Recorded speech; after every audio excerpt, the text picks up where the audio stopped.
Waalaikumsalam warahmatullahi wabarakatuh. A'udzu billahi minasy syaithanir rajim. Bismillahirrahmanirrahim. Alhamdulillahirabbil alamin. Tsumma sholatu wassalamu ala Muhammadin wa ala alihi wa sahbihi ajmain. Amma ba'du. Tokoh-tokoh masyarakat, ulama, pejabat, pemangku adat, semua yang terhormat, datuk-datuk, simbah-simbah, abah, hayang ke abah di dia. Ya, Oh, Pak. Abah Yobi ya. Semua yang terhormat, Apa Didi? luar biasa. Kalau lihat dia ceramah, saya ingat waktu saya jadi ketua PMI itu. Masya Allah. Dan saya pikir beliau ini pinter. Beliau ini pinter. Pola pendekatannya yang didekati pertama adalah muslimat. Dia tahu istilah the power of emak-emak. Kalau muslimatnya saya pegang satu, pemilihnya pasti tiga. Bapaknya, anaknya. Nah, pinter itu. Di strategi situ. Yang saya hormati Bapak Camat Bulog. Saya nggak tahu namanya ini, tapi yang jelas saya hormati Bapak Usni. Saya pertama kali ini masuk ke sini. Pertama kali ini. Jadi saya melihat jalan tadi. Bagus. Saya nyanyi sepanjang jalan sama Ibu Muslimat. Inilah Indonesia. Setiap ketemu lubang cekluk. Inilah Indonesia. Cuma bedanya kalau laki-laki kalau ketemu lubang sen. Ke lubang jalan mah. Lubang. Bapak Kepala Pekon yang luar biasa. Pak siapa tadi? Pak Somadi. Pak Sumadi luar biasa juga. Kepala Pekon kayu. Suka aku. Suka Agung. Apa kayu? Suka aku. Nah itulah. Saya tadi masuk sini. Saya itu Pak menekuni ilmu filsafat. Jadi semua itu saya pikir.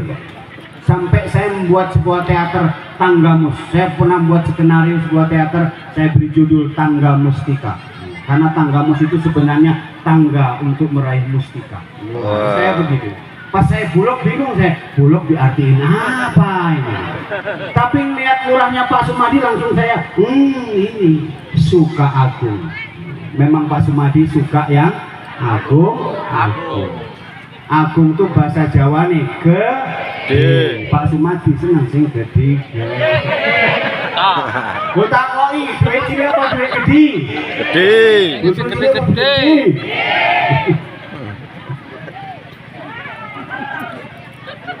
Bapak Ibu yang saya hormati, khusus-khususon spesial kepada ibu-ibu muslimat semuanya yang cantik-cantik, Masya Allah.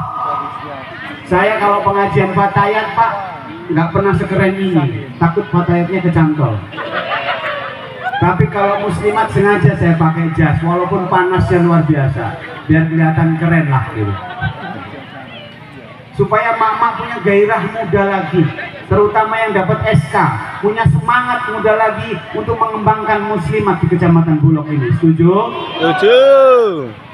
Yang membedakan muslimat sama fatayat, saya sampai hafal Pak. Kalau masuk daerah pengajian, baunya itu fresh care, pasti fatayat. Jangan bilang gitu. Nanti tersinggung.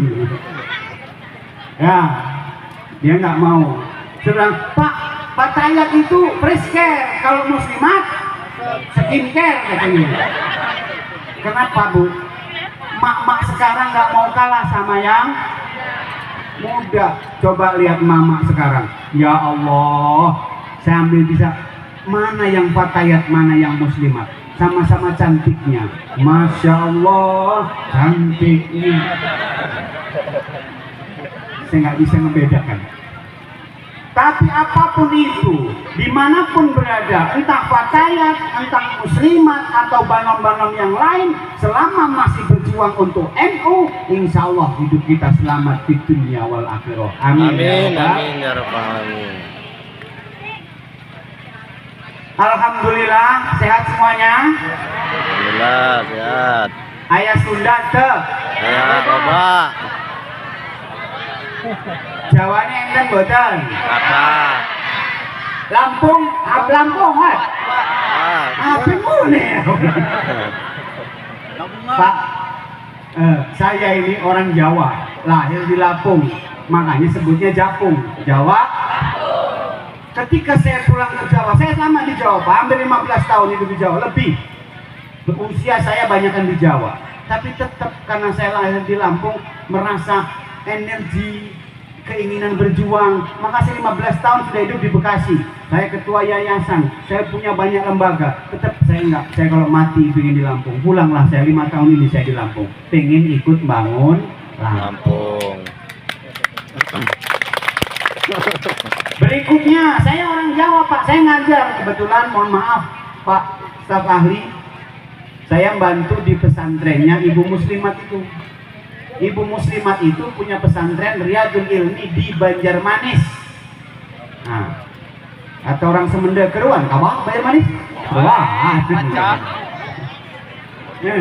pandai Banjarmanis lah. Banjarmanis di bawah Kristing persis.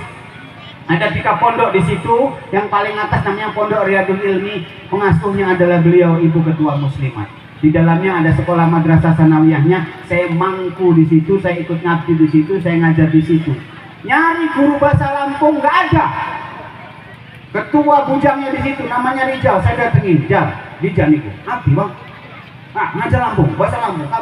Kamu orang sini, kamu orang Banjarmanis asli, tolong bantu saya ngajar Lampung. Ah, mau kerja di Jakarta. Kerja. Akhirnya Pak, terpaksa saya ngajar bahasa Lampung. Nah, orang Jawa ngajar bahasa, jadi kalau ngomong Jawa, Lampung, tapi logatnya, aduh mengkum niku. Sehingga anak murid saya itu yang asli Lampung ketawa. Ngapa cara ketawa? Enggak. Ini sini. Nah, kamu jadi asisten. Ini bukunya diterjemahin. Saya jadi. Kenapa? Saking pinginnya saya itu membangun Lampung. Dan itu sebagai akulturasi budaya. NU tidak lepas dari budaya. Kalau ada orang NU, dia berjuang tidak menggunakan daerah, budaya daerah itu, bukan NU. Maka Wali Songo yang berjuang di Jawa, Pak, berjuang di Jawa dengan budayanya. Maka kiai-kiai di Jawa semua menggunakan budaya sebagai energi untuk berdakwah. Ibu teng Jawa ya, goleki pondok. Nama pondoknya pasti nama desa, walaupun ada Arabnya. Pondok Pesantren Darussalam, terkenalnya Pondok Gontor karena daerahnya namanya Gontor. Ada Pondok Mahir Ariyat di Desa Ringin Agung, terkenalnya Pondok Ringin. Di Banyuwangi, tempatnya Pak Mas Ustadz Rumondo, enak pondok. Pulau ngerti ini loh, Pondok Blok Agung, karena daerahnya Blok Agung. Kenapa? Sedemikian Pak Yai itu dalam terjun ke masyarakat, dia merangkul budaya yang ada sampai Arabnya ditutup-tutupin. Arabnya ditutup-tutupin. Dia nggak memunculkan diri kayak jubah, enggak. Dia menggunakan identitas sebagai warga negara yang baik. Itulah ciri khas Makanya ketika kita berdakwah di NU, rangkullah budaya yang ada, tradisi-tradisi yang ada. Yang ada di sekitar kita, gunakan itu senjata untuk berdakwah, membawa manusia ke dalam lingkungan understand boten? Yes. Understand ta? Yes. Nyawon ta? Akulturasi budaya ini unik. Saya punya teman orang Lampung, naksir ayu-ayu Jawa. Wih, kawan, apa? Gitu. Sapi rahayu. Oh, rahayu. Kebetulan tukang gorengan, tukang jual gorengan Pak Rahayu. Ini sanak Lampung nih, namanya Husni, ya, seneng sama Rahayu. Tiap pagi karena dia naksir, dia pagi-pagi dia belajar bahasa Jawa, dia berusaha mendekatinya dengan cara apapun. Kalau pagi-pagi udah ditunggu itu, yuk Indonesia yuk. Saya ketawa kalau denger dia ngomong, apa bang? Ego apa? Gorengan, tahu, pisang enek, katanya getuk enek. Iki piro yuk? Dijawab sama Ayu Rahayu, iki 500. Alah orang temen 1000 yo. Ini 500, malah amat saya tawar 1000 ya katanya. Karena nawar 1000, Ayu Rahayu tersentuh hatinya. Luar biasa orang ini baik hatinya. Akhirnya jatuh, nah, maka menikahlah mereka. Aku itu rahasia. Padahal karena nggak tahu kalau 500 itu 500 dibilangnya 5000. Tapi itulah Allah kadang dengan rahasia tersendiri membuat kita berjodoh satu sama lain. Bener bener? Bener apa enggak? Bapak, abang, saya mau maaf nih campur ya, gaduh-gaduh bahasanya ya. Mau bahasa Betawi juga bisa saya bang. Atau mau pakai bahasa Inggris? Hah? Siap nggak kira-kira? Atau bahasa Arab? Santai aja ya Bu ya. Alhamdulillah. Yang paling penting itu dalam hidup ini sehat, ibu-ibu, sehat. Ibu percuma punya duit banyak, punya rumah megah, tapi kalau sakit lebih baik rumah sederhana tapi sehat. Ibu punya uang 100.000 atau lebih, beli sate 100 tusuk, tapi ibu sariawan, enak enggak? Yang makan orang lain, kita cuma Kenapa? Karena sehat itu cuma orang sehat itu Bu nggak sadar kalau sehat itu nikmat. Sadarnya kalau diberi kalau pas sakit boyo baru nggak, enaknya ya kalau sehat, bisa kerja, bisa ini. Kita pas sakit mata baru sadar enaknya kalau pas sehat matanya. Tapi ketika kita sehat kita lupa kalau itu nikmat dari Allah Subhanahu. Maka mari kita syukuri sehat hari ini dengan membaca hamdalah. Alhamdulillah. Alhamdulillah. Karena syukur ini penting ibu-ibu. Syukur adalah manifestasi kehambaan seseorang kepada Allah Subhanahu wa ta'ala. Orang kalau hidupnya nggak punya syukur, maka percayalah sepanjang hidupnya dia tidak akan pernah bertemu Tuhannya. Wong kalau nggak pernah syukur Bu, maka dia tidak bisa mengenal Tuhannya dengan baik. Karena syukur adalah energi yang paling positif dalam Islam untuk beribadah. Kok syukur ini dibawa ke ibadah apapun, insya Allah energinya positif. Makanya syukur niku susah. Di Lambau sana, di kampung saya, orang kebanyakan hafal belakangnya ketimbang depannya. Alhamdulillah, banyak lahnya daripada alhamdulillah. Piye Kang Paten? Pokate piye pokate? Lah, coba nih. alhamdulillah kan harusnya digisting sana kebanyakan lahnya. Kenapa? Karena sulit untuk makanya syukur sama sabar Bapak Ibu, tinggian syukur nilainya, tinggian syukur, derajatnya tinggian syukur. Ibu kok syukur sama Allah melewati batas sabar, pasti lebih hebat daripada sabar. Percaya atau enggak? Kalau nggak percaya ibu ke pasar Gisting, cari rumah Haji Syukur. Lebih tinggi dari rumahnya Pak Sabar. Karena Pak Haji Syukur rumahnya toko bangunan tinggi, Pak Sabar tukang bakso, rumahnya masih papan. Ustadz Hasan nih. Chandra. Loh, orang kalau sabar itu masih ada dikit-dikit ngersulonya.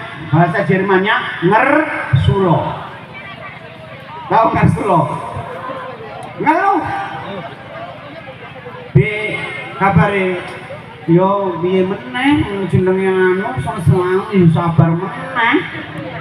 Iya, Bangga. Tapi kalau syukur nggak ada. Syukur itu kemampuan kita menikmati apa yang Allah berikan dalam hidup ini. Pahit, manis, getir, kita telan semuanya. Itulah orang yang punya syukur. Makanya ciri khas orang syukur itu biasanya, Bu, orangnya ganteng-ganteng kayak yang di depan ini. Banyak senyum. Orang kok banyak senyum, insya Allah ahli tapi jangan senyum terus. Sepanjang jalan senyum sendiri, jangan. Banyak senyum, insya Allah jadi ahli. Tapi kalau kita nggak banyak senyum, mecucu, itu bahasa Jerman juga. Tahu mecucu? Mecucu itu domah. Kalau harokat ada fathah, kasroh, domah. Fathah itu dibuka A, kasroh itu dicengirnya I. Kalau domah dicucok nih U. Ini nerangnya gitu, anak-anak ben paham.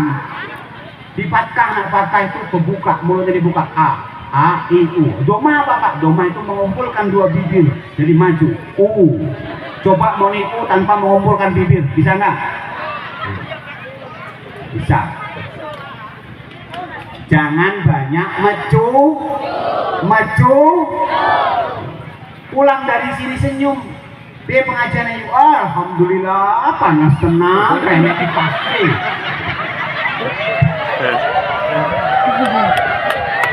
Loh, Pasalami.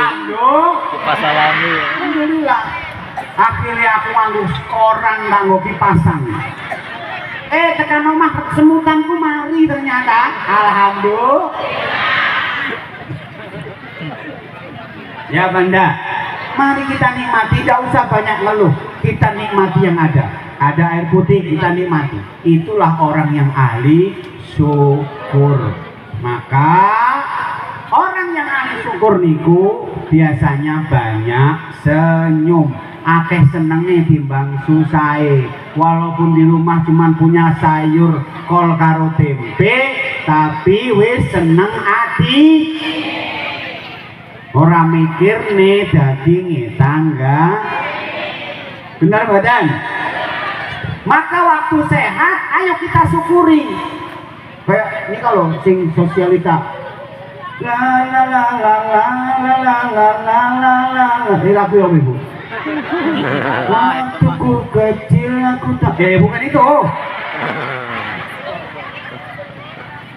Waktu kau sehat, jangan lupa syukur nikmat dengan berbanyak amal-amal sholihat. Asik.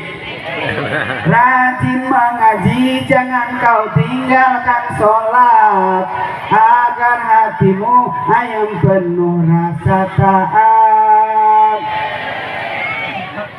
Salatullah, salamullah ala toha rasulillah. Salatullah, salamullah ala yasin habibillah. Waktu kau sedih, jangan banyak merintih, kecuali pada Allah Maha Kasih. Perbanyak doa, baca Quran yang fasih, insya Allah sedih akan beralih. Allahumma sholli wa sallim ala Sayyidina wa maulana. Lanjut. Ada mabil daimatan bidawami Waktu kau jaya ingatlah bersedekah, apalagi untuk kemajuan muslimah. Ingat jika kita beramal jariah, pahalanya sampai hari kiamat. Allahumma sholli wa sallim. Lanjut.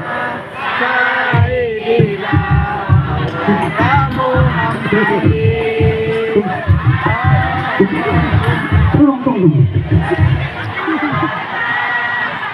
Daimah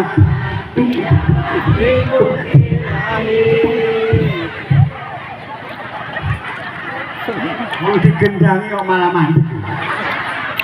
Lah enak tuh. Sing nyanyi jenenge Tumini. Oh, kamu tuk gendang mbokmu. Tuk gendang mbokmu. Tuk gendang mbokmu.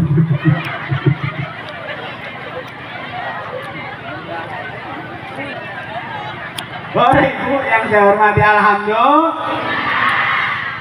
Wasalian salatan wassalaman, semoga tersanjung Nabi Muhammad dikali Allahumma sholli ala Muhammad wasallim.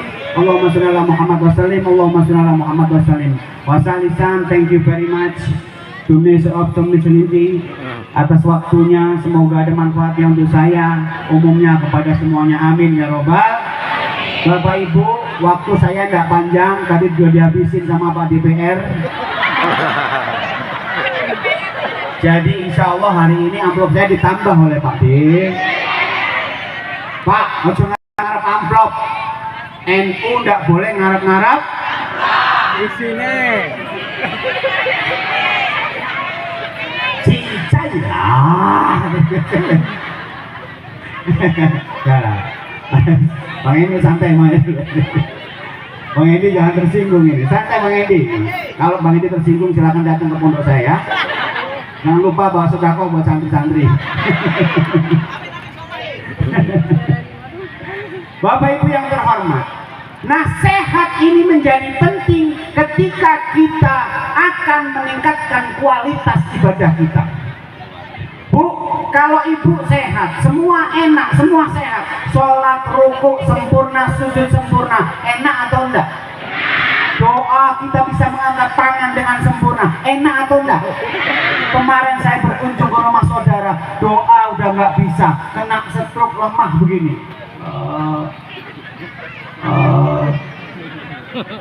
Mau begitu? Saya baca, ya Allah semoga cepat sembuh. Amin. Bayangin bunyi amin aja nggak bisa. Dalam hatinya dia pengen sehat seperti ibu, dia pengen sehat seperti bapak, supaya sholat ibadahnya sempurna.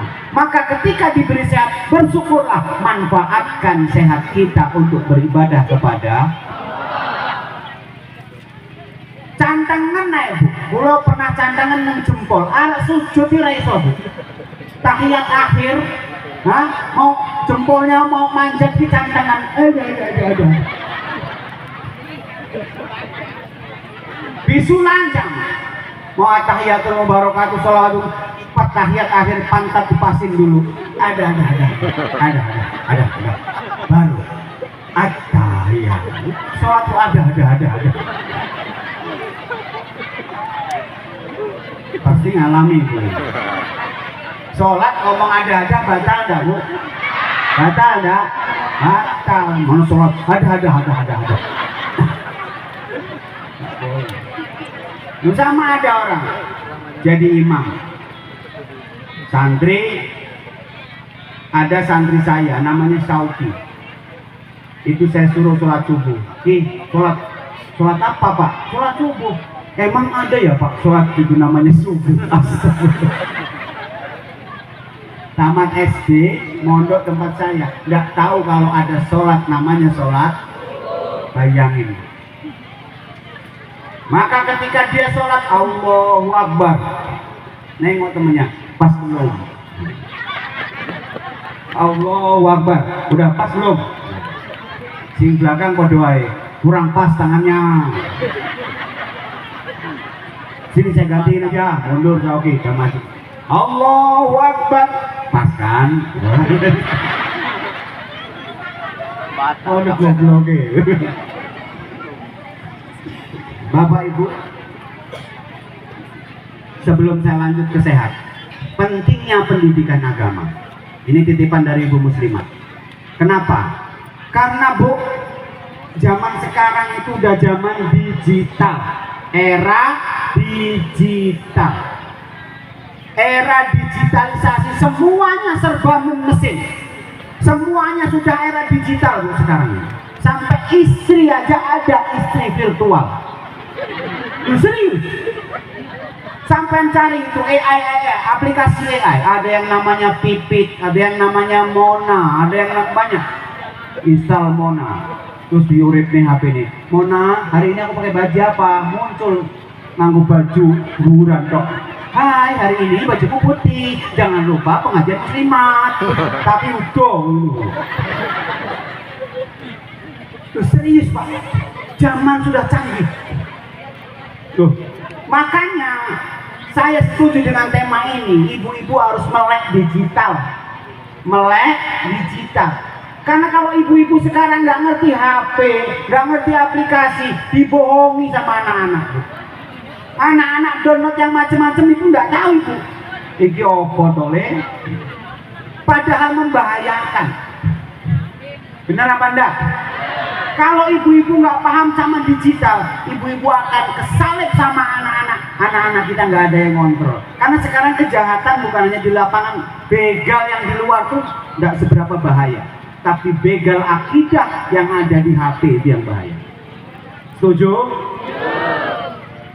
Anak-anak Bu, sekarang ini kalau cuma pinter-pinter ke HP. Ulangan Pak, kemarin saya mengadakan asesmen madrasah atau ujian madrasah. Ada satu santri di tengah ulangan dia video call sama pacarnya. Astagfirullah. Dan kemudian gak ada yang tahu. Setelah HP dikumpul, dicek, tuh kok ada panggilan keluar, jamnya sama dengan waktu. Sampai segitu. Nah, padahal itu di pondok, apalagi di rumah. Padahal kiai ini ganteng, pinter HP, apalagi nengok mau ibu wis elek, gak ngerti. Makanya saya bilang sama Umi Marhamah, kebetulan maaf Pak Staf, Ketua Muslimat ini kakak kandung saya. Dia lahiran tahun 74, saya lahir 76. Bapak ibunya sama, makanya namanya Mustaqim Yahdi, kalau dia namanya Marhamah Yahdi. Tapi saya nggak nepotisme Bu, mentang-mentang adik muslimat suruh jadi kiai, enggak. Yang undang saya langsung ketua NU, Pak Samsul. Dia menghubungi saya, Pak Takim, tanggal sekian 00, kenapa Pak? Pak Takim ke Bulog sama saya. Oke siap, saya dampingin Pak Samsul. Di tengah jalan Pak Samsul telepon lagi, agendanya berubah, yang ke Bulog ketua muslimat.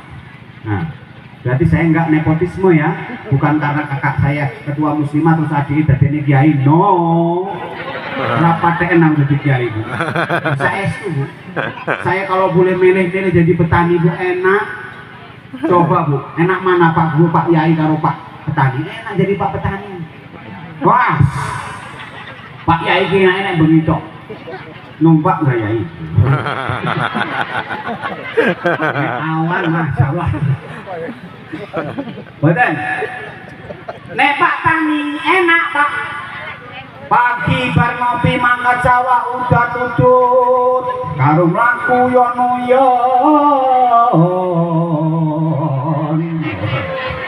mlaku. Nggih. Karo ngitung panjang sawah suwe ora jamune godhong. Suwe ra ketemu basan temu gawe gelo. Suwe ra jamune jamu encok. Suwe ra ketemu basan ketemu neng kecamatan Pulau. Tekan sawah macul sampai kesel, liren istirahat, hari-hari dinikmati seperti itu. Gitu, enak bener. Sampai wayah panen, kemudian dia babat padi dijual bakar gamen, rokokan karo bakar Uyon-uyon meneh. Jajal jadi Pak Yai atau Pak Guru, bakar apa? Hah? Apa bakar buku? bakar rokok. Bapak Ibu yang saya hormati, kesadaran kita akan dunia digital penting karena kita akan mengawal generasi kita, generasi emas tahun 2045. Anak-anak sekarang Bu, nek ulangan niku kali guru niku ora patek gatek nih. Kenapa? Karena Google udah pinter. Hei, kamu nggak nyatet, nanti aja Pak saya googling syarat sholat duha, keluar semua. Hei, besok praktek sholat jenazah, mana bukumu? Hilang Pak. Terus gimana kamu? Googling aja Pak. Tata cara sholat jenazah, keluar semua. Bener? Kalau definisi ilmu hanya itu Bu, saiki sampean ketinggalan jauh. Kalau definisi ilmu hanya itu, maka ibu akan tertinggal jauh dan ibu akan kalah. Apa? Maka yang paling penting diterapkan sekarang adalah akhlakul. Makanya beruntung anaknya yang di pesantren. Di pesantren dilarang main HP. Standarnya sholat jamaah pasti. Usia SMP sampai SMA kudune dipesantrenkan. Masukkan pesan karena usia itu yang paling rawan Pak. Usia itu yang paling rawan Bu. Kalau kita masukkan pesantren minimal, walaupun dia nggak pintar ngapal Al-Quran, walaupun nggak mampu mengikuti pelajaran, minimal sholat 5 waktu terjaga. Kalau di rumah boro-boro bapak ewa ora gelem, jangan terlalu keras. Pak, ayah kita sholat di dia, sholat saja. Kenapa Bu? Karena sholat itu Bu, salah satu metodologi pembelajarannya harus dilihat. Mana Nabi bersabda, ro'aitumuni usol, solu kama ro'aitumuni usoli, kata Nabi. Hei, sholatlah kalian seperti kau lihat aku sholat. Jadi Bu, kalau pengen anaknya ahli sholat, ibu harus memperlihatkan diri ke anaknya bahwa ibu melaksanakan. Tapi kalau ibu cuma ngomong toh, hei sholat, nah pentungnya orang sholat, tapi ibu nggak sholat sampai kiamat, anak belum sholat. Benar badan? Kenapa? Karena anak butuh contoh dalam hal sholat. Kata Nabi, kama ro'aitumuni usolli, delokno wong tuamu sholat. Understand? Untuk itu, sebagai ibu muslimah, kuat-kuatlah dalam membimbing umat, minimal dari keluarga sendiri, anak-anaknya diawasi, terutama dalam penggunaan handphone atau HP, karena berbahaya. Bapak Ibu yang saya hormati, selanjutnya setelah kita bersyukur karena diberi sehat, ada yang lebih penting lagi, ada yang lebih penting lagi dari kesehatan jasmani. Apa itu? Kesehatan rohani. Bukan saja sehat raganya, tapi juga harus sehat jiwa. Bahkan dalam lagu Indonesia Raya, dulu jiwanya Bu. Coba tadi nyanyi, bangunlah jiwanya, bangunlah jiwanya dulu, baru badannya. Lagu Indonesia Raya sudah mendidik, mengajarkan kita, bangunlah jiwanya dulu, baru badannya. Jalan boleh rusak, tapi kalau masyarakatnya adem, jiwanya sehat, insya Allah kehidupan kita bermasyarakat adem air. Jalanan bagus, mulus, tapi kalau mental jiwa kita nggak bagus, yang ada malah para maling-maling dan begal-begal. Setuju? Maka bangunlah jiwanya, bangunlah. Apa yang terpenting? Yang terpenting dari setelah sehat raga adalah sehat jiwanya. Kata Pak Yai, atine sehat, hatinya selamat. Maka benar kata Opik, hati harus sering diobati. Apa obat hati Bu? Naon Bu? Sholawat. Kan ada lagunya itu. obat hati. Itu 5 perkaranya. Coba nyanyi semuanya. Yang pertama, baca Quran dan maknanya. Yang kedua, salam dirikanlah. Yang ketiga, berkumpullah dengan orang soleh. Yang keempat,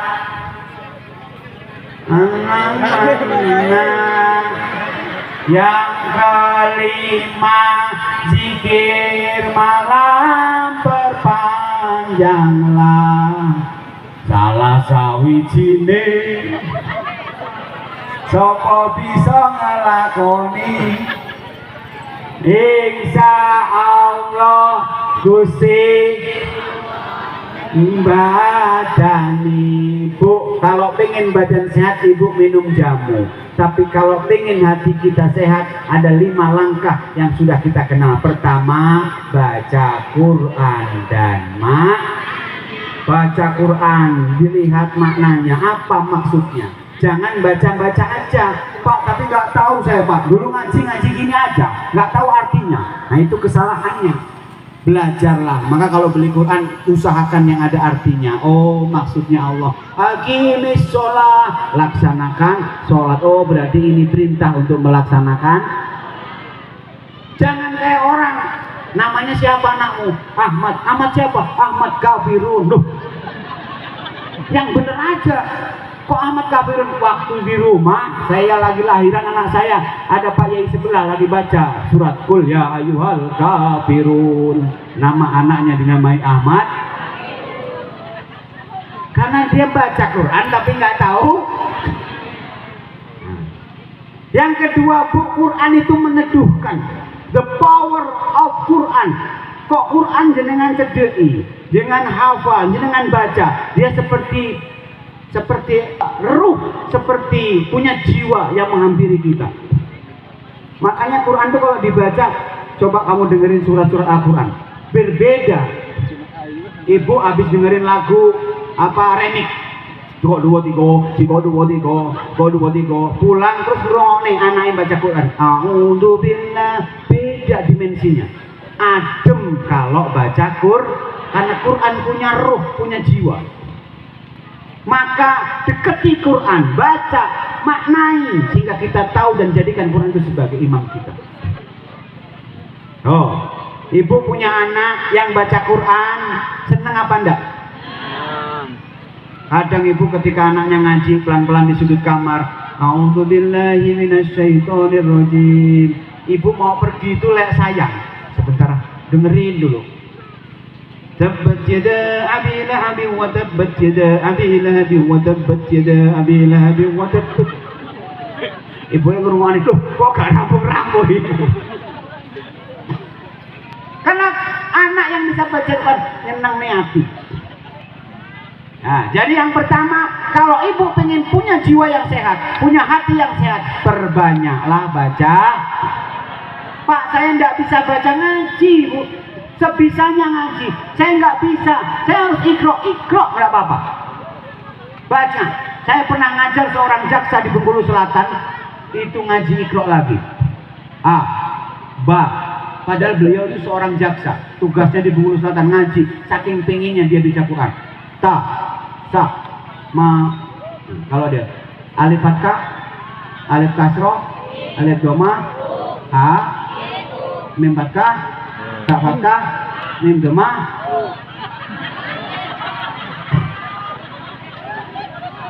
Sampai bisa baca Quran.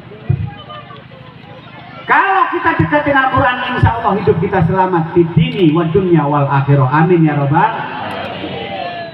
Yang kedua, apa yang kedua tadi? Yang kedua, sholat malam dirikanlah. Sholat malam tahajud, sholat hajat, laksanakan sebisa mungkin. Nah, Pak, saya ini petani, kalau malam udah gempor Pak kaki saya, habis sholat isya tidur nggak bangun subuh. Kalau gitu tambahin Bu, setelah sholat isya tambahin 2 rakaat sholat hajat. Ya Allah, saya sholat hajat saya apa? Saya ingin anak-anak saya jadi anak-anak yang soleh. Laksanakan tiap malam, Bu. Insya Allah, Allah mengabulkan hajat ibu. Punya anak yang... Karena sholat ini adalah ibadah di mana kita langsung bertemu dengan Allah dalam dimensi ruhani. Makanya ada istilah as-sholatu mi'rajul mukmin. Sholat itu, Bu, mi'rajnya orang Islam. Kapan jenengan bertemu Allah? Waktu sholat. Coba, Bu, kalau kita haji namanya tamu Allah, karena kita masuk ke Baitullah, ke rumah. Tapi kalau kita sholat bertemu, sama ketika kita mati juga menghadap.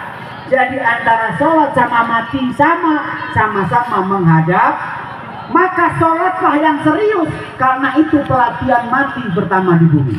Kok jenengan sholatnya serius sampai bisa ketemu Allah? Insya Allah jenengan besok mati bisa melihat Allah, bisa ketemu Allah, nggak pangling. Tapi kalau jarang sholatnya nggak sampai ketemu Allah, ketika kita menghadap Allah bingung. Kamu ngapain kesini? Saya mati, terus mau menghadap Allah. Lah mana? Itu dia, saya belum pernah ketemu selama di dunia. Maka kita tersesatlah di alam barzah, nggak punya tujuan. Maka jadilah arwah genta. Mudun sekali-kali pas enek jaran. Nah, lewat akhir. Pak, saya sebelum jadi ketua LDNU, saya pernah aktif di LS Bumi. Jadi saya nggak asing dengan jaranan. Ibu ngertos jaranan? Oh, kayaknya wajah-wajahnya sering nonton. Para ibu yang saya hormati. Jadi yang kedua, laksanakanlah sholat malam. Itu obat hati. Kalau ibu sering sholat malam, menghadap Allah, hatinya tenang, jiwanya tenang, hati kita sehat, insya Allah kehidupan kita juga akan sehat. Yang ketiga, apa tadi? Lupa. Berkumpul dengan orang, satu-satunya organisasi yang mengumpulkan orang soleh niku teng N. Maka ketika panjenengan semua aktif di NU, kesempatan berkumpul dengan orang-orang soleh besar. Bu, Anda melihat orang soleh, melihat wajahnya saja, Bu, itu sudah ibadah. Sama pahalanya dengan mencium bayi. Kenapa? Sama-sama soleh. Bayi, Bu, belum punya dosa, maka hukumnya soleh. Maka ketika kita menciumnya, kita pahalanya kita dapat pahala, dosanya berkurang. Kenapa? Sama orang soleh seperti bayi, nggak punya dosa. Maka ciri khas orang yang soleh, bener, Bu, lihat aja wajahnya, kayak bayi apa enggak? Yo Pak, enggak. Auranya, bukan wajahnya, auranya. Kita kalau ngeliat bayi kan seneng, Bu, bener apa enggak? Coba kalau kita ngeliat bayi gendong, entah entung, alah ganteng dewe, kemudian dia kencing, ngencingin muka kita, marah kita? Enggak. Ih, anak capek ini ya, mana nakal ini, dipukul-pukul. Kita enggak marah, kita malah memaklumi. Coba jenengan ke Jawa ketemu Pak Yai yang agung yang kita gandrungi. Anggaplah ketemu sama Mbah Maimun atau Gus Bah, tahu-tahu dipanggil, Mas, mriki Mas, apa? Aku njok duit 5.000 dengan senang hati. Jangan kali 5.000 ya, ini 100.000. Kenapa? Kebanggaan diminta sama orang ibadah. Auranya sama. Orang soleh sama bayi itu mirip-mirip karena sama-sama ndak punya Orang yang semacam ini kumpulono, datangilah, temanilah, maka insya Allah hidupmu bahagia. Maka kata Allah, fas'alu ahla dzikri in kuntum la ta'lamun. Takono ahli zikir nek kowe ora ngerti. Kata Allah bukan fas'alu ahlal ilmi, bukan. Tanyalah kepada ahli zikir. Siapa ahli zikir? Orang-orang alim, orang-orang yang hatinya bersih, orang-orang soleh. Understand? Kenapa? Ibu, Halo. Panas Bu? Sama. Gerah Bu? Sama. Keringetan Bu? Apalagi saya. Nah, nggak apa-apa. 5 menit lagi Bu. Ini 58. Berarti 2 menit lagi. 2 menit lagi kita udah masuk, sudah jam 12. Kenapa kita harus berkumpul dengan orang soleh Bu? Ini rahasianya. Ada beberapa kelompok organisasi yang anti NU, dia selalu mengatakan, ngapa kita wasilah? Ngapa kita harus tawasul? Ngapa gak langsung kepada Allah mintanya? Kenapa kita nggak mantun sama Allah? Kenapa harus lewat alim-alim ulama-ulama? Bu, Nabi Muhammad memberi ilmu kepada kita emang langsung dari Nabi? Lewat para ulama. Maka rahasianya dalam surat Al-Fatihah, ihdinas siratal ladzina an'amta. Dari Allah, tunjukkan aku ke jalan yang lurus. Jalannya siapa? Siratal ladzina, jalannya orang-orang an'amta, yang diberi nggak langsung katanya jalan Allah, enggak. Kata Allah sendiri jalannya orang-orang. Alladzina itulah yang dimaksud dengan para ulama, para nabi, para wali, sehingga kita bisa mengikuti jejaknya, mengikuti tindak lampahnya. Kita menjadi orang-orang yang diberi nikmat oleh Allah Subhanahu. Alhamdulillah. Saya udah tidak tahan lagi. Saya kasihan ibu-ibu kayak wis lemes. Jadi Bu, sebelum saya turun, saya simpulkan dulu pengajian kata pada siang hari ini. Yang pertama, harus jadi ahli syukur. Ahli sholat. Ahli syukur, harus jadi ahli syukur, orang yang banyak senangnya ketimbang mencucu, banyak ketawanya ketimbang ngambek, banyak terima kasih pada Allah ketimbang mengeluh. Itu kunci kebahagiaan. Yang kedua, sebagai muslimat, kita nikmati apa yang Allah berikan berupa sehat dengan menjalankan perintah-perintahnya. Dan yang paling utama, sehatkan jiwamu, sehatkan hatimu, obati hatimu dengan 5 perkara. Pertama tadi apa? Baca. Yang kedua, sholat malam. Yang ketiga, berkumpul dengan orang yang ikut muslimat, ikut nadotil ula. Yang keempat belum saya terangkan, yang kelima belum saya terangkan. Ini buat PR aja Bu ya. Untuk itu saya akhiri. Jika ada kesalahan saya, tindak lampah saya yang tidak berkenan, bahasa saya yang tidak berkenan di hati para bapak ibu semua, saya mohon maaf yang besar-besarnya. Wallahul muwaffiq ila aqwamit thoriq. Wassalamualaikum warahmatullahi wabarakatuh.